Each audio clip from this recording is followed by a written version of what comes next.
पहा मुलांनो, स्पर्धा परीक्षेला असाही प्रश्न विचारलेला असतो, खालील शब्दातील वचनानुसार गटात न बसणारा शब्द ओळखा। इथे पर्याय दिलेले आहेत, तळे, मोळ्या, पपया आणि पाखरे।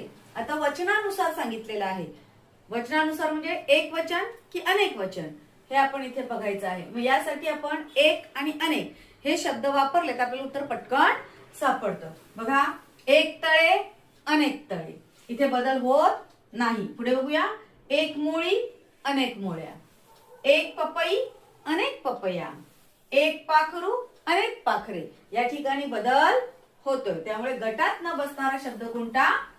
तळे। पर्याय क्रमांक 1 हे आपलं उत्तर आहे। लगेचच दुसरा प्रश्न बघूया, चव नव्हती त्या फळाला या वाक्यातील अधोरेखित शब्दाची जात ओळखा। मग हे जे वाक्य आहे हे आपण आता सरळ करूया। त्या फळाला चव नव्हती। आता नव्हती हा शब्द जो आहे त्याने वाक्याचा अर्थ पूर्ण केलेला आहे, म्हणजे वाक्य पूर्ण झालेलं आहे त्याने। मग वाक्याचा अर्थ पूर्ण करणाऱ्या क्रियावाचक शब्दाला काय म्हणतात?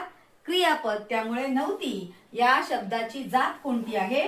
क्रियापद। आणि त्याचं उत्तर आहे पर्याय क्रमांक 4 हे आपलं उत्तर आहे। आलं लक्षात?